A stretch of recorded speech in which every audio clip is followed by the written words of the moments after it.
Salve, salve, bitcoinheiros e bitcoinheiras. Tudo bem com vocês? Esse aqui é mais um sessão temática. É uma sessão temática que eu estava a fim de fazer já há algum tempo. Vão ser uma sequência de 3 episódios explicando o mercado tradicional e o Bitcoin.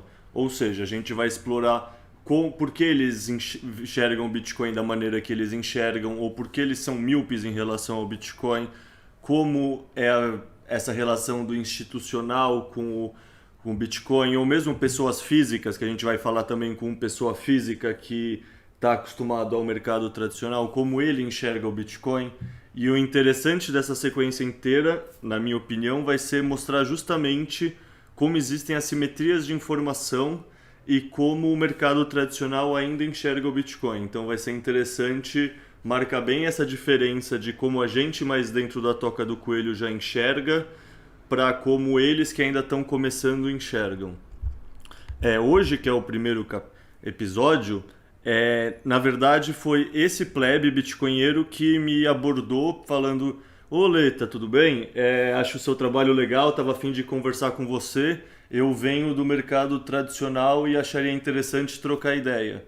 Então, assim, o mérito para essa ideia, tanto desse episódio quanto dos próximos, no fundo, é desse plebe, que é um plebe que bem low profile, assim, bem pouco. Eu nunca tinha reparado ele no Twitter antes da gente trocar ideia, por exemplo, que é o entusiasta Bitcoin. Então, começar passando a bola para ele, pedindo para você, entusiasta, se apresenta, conta um pouco da sua história, o que te levou a trabalhar no mercado de investimento, sabe? Dá uma contextualizada geral para o povo te conhecer melhor. Então, salve Bitcoinheiros. Primeiramente, eu gostaria de dizer que um prazer imenso para mim estar aqui. Eu acompanho já o projeto Explica Bitcoin há um tempo. Eu sempre estou lendo textos e acho incrível mesmo o seu trabalho. Eu vim do mercado financeiro. Eu sempre tive uma paixão muito grande pelo mercado financeiro, principalmente a Bolsa de Valores. E foi quando, em 2016, 2017, eu fiz um curso na própria Bolsa de Valores sobre o mercado de ações no geral, e daí aumentou muito mais a minha paixão por esse mercado, vamos dizer assim. Eu fiz faculdade de administração, e durante a faculdade eu tive algumas matérias de Bitcoin, não, de economia, que a administração aborda bastante economia, e nessa eu tive também uma paixão muito grande por economia em si, separada do mercado financeiro, a macroeconomia, no caso. E nesse processo de estudar a macroeconomia na faculdade, eu percebi desde dessa época aí da faculdade que tinha algumas coisas que não estavam batendo na economia ortodoxa, na economia tradicional ensinada nas faculdades. Para você ter noção, o primeiro livro que me passaram lá na faculdade sobre economia foi um livro do próprio Keynes. Então, assim, você vê que já começa realmente uma abordagem keynesiana muito forte nas faculdades. E como a economia keynesiana tem muitas falhas, eu tinha percebido nessa época, eu não tinha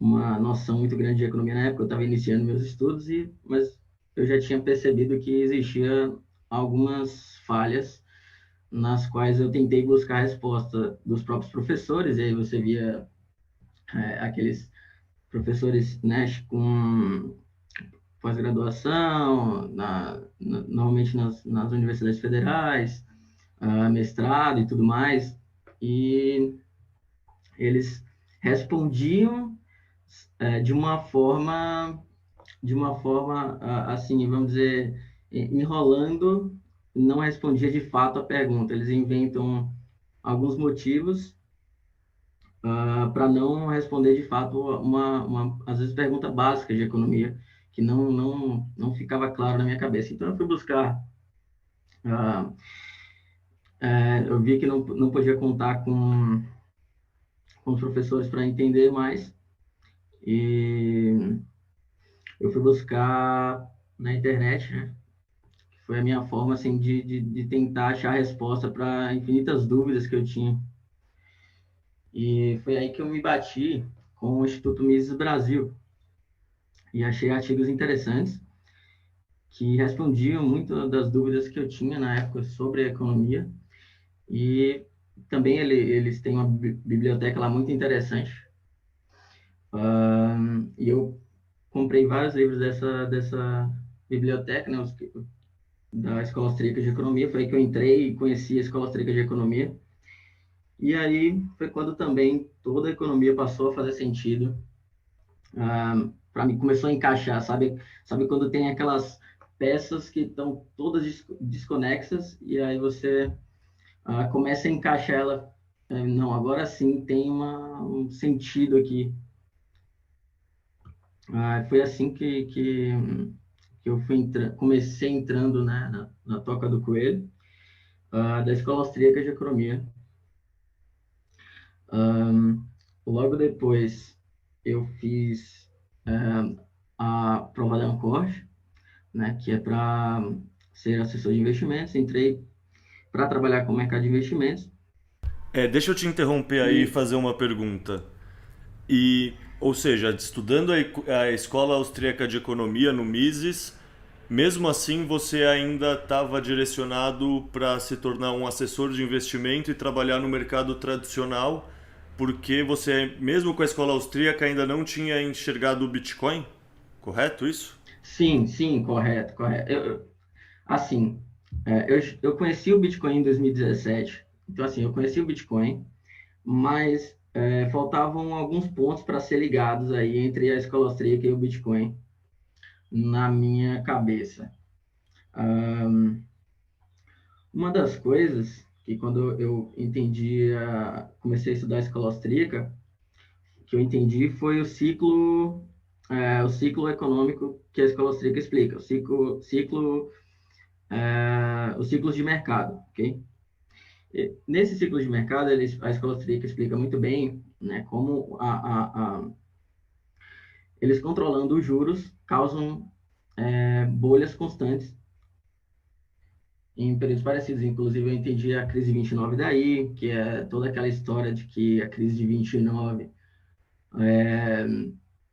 foi causada pelo livre mercado, é uma mentira, que inclusive falam sobre isso na faculdade, como se o livre mercado não funciona, porque um exemplo prático disso foi a crise de 29, e quando a gente vai mais a fundo, a gente percebe que, na verdade, foi uma distorção aí causada pelo próprio governo com crédito barato, desde de 1920, né? E começou, na realidade, a ter esse crédito, ter essa possibilidade, né, de expansão monetária desde 1913, que foi um ano antes de começar a Primeira Guerra Mundial, que foi quando o padrão ouro, de fato, saiu dos Estados Unidos, apesar de no papel foi em 1971, com o presidente Nixon. Em 1913 já teve uma saída do padrão ouro, no sentido de só as instituições poderiam converter em ouro, entende? Então, é óbvio que isso vai gerar corrupção, não tem jeito.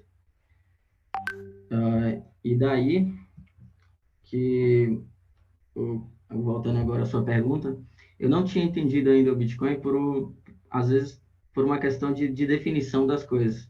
Eu acho que um ponto central aqui, eu ainda acreditava no sistema Fiat, pela questão de eu não tinha entendido ainda a inflação como ela é, de verdade. Porque, assim, a gente, na escola austríaca, a gente sabe que imprimir dinheiro causa inflação, mas isso é uma definição errada. Imprimir dinheiro não causa inflação. Imprimir dinheiro é a própria inflação. E essa definição errada pode causar uma confusão e levar a acreditar que o sistema Fiat ainda faça sentido. Não sei se deu para entender o que eu estou dizendo. Pra mim deu, pra mim faz bastante sentido. Porque, assim, quando a gente tem que a inflação é o aumento generalizado nos preços, a gente tem, então, uma definição diferente de inflação. Uma coisa muito importante é a gente definir as coisas como elas realmente são, né? Então, quando você tem uma distorção de definições, isso pode mudar completamente sua visão sobre tudo. Quando eu entendi que a inflação não é um aumento generalizado de preço, mas o aumento da base monetária, foi aí que eu entendi que o sistema Fiat não, não fazia mais sentido nenhum. Porque até como o Michael Saylor explica, é como se fosse um gelo que o seu patrimônio é como se fosse um gelo que vai derretendo ali conforme a inflação vai aumentando, porque não tem como você acompanhar a inflação através do investimento no mundo fiat, né? Porque, por exemplo, você pega o exemplo aí do Warren Buffett, que é, vamos dizer assim, o maior investidor aí talvez da história, né, do mercado financeiro, que é o máximo que todo investidor, né, busca se espelhar aí no Warren Buffett e tudo mais. Todas as casas de análise sempre estão citando aí ó, como a referência máxima, né, do, do mercado tradicional. E se você pegar mesmo ele, tem uma média anual de 19% de rendimento ao ano. Então, assim, a média de impressão monetária no Brasil, nos últimos 20 anos, é de 20% ao ano de impressão monetária. Então, essa é a verdadeira inflação. Nem que você investisse como Warren Buffett, você conseguiria vencer a inflação. Então, assim, o patrimônio real teria uma desvalorização real, mesmo que você investisse como Warren Buffett, que, diga-se de passagem, é uma coisa bem difícil, né? Porque nem mesmo as maiores referências que a gente tem no Brasil aqui de fundos e tudo mais, os caras têm dificuldade de bater até mesmo a taxa CDI.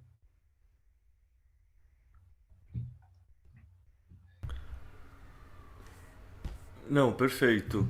E não sei, tá. Então agora voltando, você resolveu entrar no mercado para se tornar assessor. Como foi essa trajetória de entrar ao mercado? Como foi ser assessor?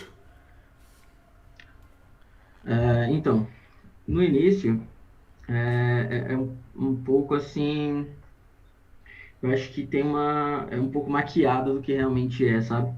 A visão de fora de um assessor é muito diferente de quando você está lá dentro. Pelo menos para mim foi assim. Pela questão do seguinte, ah, os próprios assessores, eles possuem um incentivo muito grande a recomendar.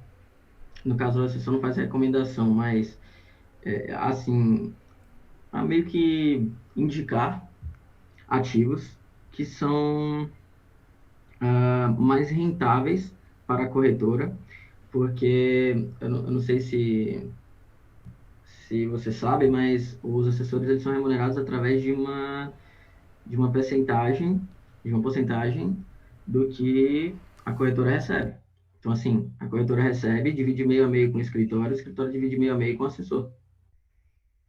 Então, é uma comissão. E produtos E é, pergunta, produtos diferentes têm comissões diferentes? Por... sim, sim, sim, sim, sim. Então, o que é que acontece? Ahn, o assessor que mexe normalmente muito na carteira dos seus clientes, ele acaba tendo uma remuneração maior. Mexer no sentido de movimentar a carteira. Ele vai ter uma remuneração maior pela questão de, quando o cara paga mais taxa ali de movimentação, vamos dizer, Um cliente que faz trade toda semana, ele movimenta muito mais do que alguém que não mexe lá, deixa as suas ações compradas por longo prazo e não mexe nunca. Então, esse cliente que está movimentando ali toda semana, ele vai dar uma remuneração muito maior do que aquele que simplesmente deixa lá. Porque cada movimentação, o cliente vai pagar uma taxa, e essa taxa, uma parte vai para o assessor, entende? Então, assim, existe um incentivo muito grande do assessor querer fazer com que o cliente movimente a carteira. Esse foi um dos meus primeiros problemas quando eu de fato comecei a atuar como assessor, porque jamais eu vou recomendar a alguém aquilo que eu não acredito. Então, se eu tinha uma filosofia na época de investimento para longo prazo, de não movimentar, uh, eu acredito muito naquele velho ditado que existe no mercado de dinheiro é igual sabonete, quanto mais você mexe, mais ele some. E isso é muito verdade. Quanto mais o cara está ali tentando movimentar, acompanhar o mercado, mais a probabilidade dele acabar perdendo dinheiro nessas transações, e quem vai ganhar ali é a corretora e os assessores. Então, assim, eu tive já um receio quando eu estava atuando por causa disso. Porque eu tinha filosofia de investimento para longo prazo, não recomendava de jeito nenhum que meus clientes movimentassem muito a carteira, porque não era o que eu faria no lugar deles, certo? E então jamais eu iria recomendar isso também. E é uma diferença muito grande, não é uma diferença assim de pouco tamanho. Quando um assessor tem uma carteira aí, por exemplo, de 10 milhões sobre sua custódia, isso daí pode diferenciar 30 mil mensais, entendeu? É uma diferença bastante grande. E, então, assim, existe um incentivo, sim, ao assessor acabar recomendando aí mais movimentações do que deveria, ou produtos que remuneram melhor para ele, entendeu? Existe apesar de os próprios assessores quererem acreditar que não, que ele está fazendo melhor, de pensarem assim, no caso, é uma via de mão dupla, né? Como alguns assessores falam. No caso, eu estou ajudando o cliente, então seria justo ele investir aqui no que também remunera, traz uma remuneração melhor. Enfim, quando em 2020, o que me fez entender mais o Bitcoin foi o seguinte: eu estava trabalhando na assessoria em 2020, eu já estava com essa questão na cabeça, né? Dessa diferença absurda de quem de quem indica um produto ou outro, e tem essa diferença na remuneração. Eu já estava com isso na minha cabeça, já tinha um conflito entre mim e o escritório por conta dessas questões. E em 2020, quando houve a pandemia, os governos começaram a imprimir absurdamente, e o mercado começou a se recuperar rápido, mesmo com a economia pegando fogo. Eu já senti que aquilo ali realmente estava uma distorção muito absurda. Então eu decidi voltar a estudar a escola austríaca e falar, não, eu tenho que estudar isso aqui, porque isso daqui é grande, não é uma distorção das menores, né? É uma distorção absurda, e eu preciso entender melhor esse processo, porque isso aqui vão ter implicações muito grande. Você via o pessoal do mercado feliz porque injeção monetária, né? O Federal Reserve lá imprimindo a todo vapor. E você via o pessoal do mercado feliz e tal, e enquanto isso eu estava já sentindo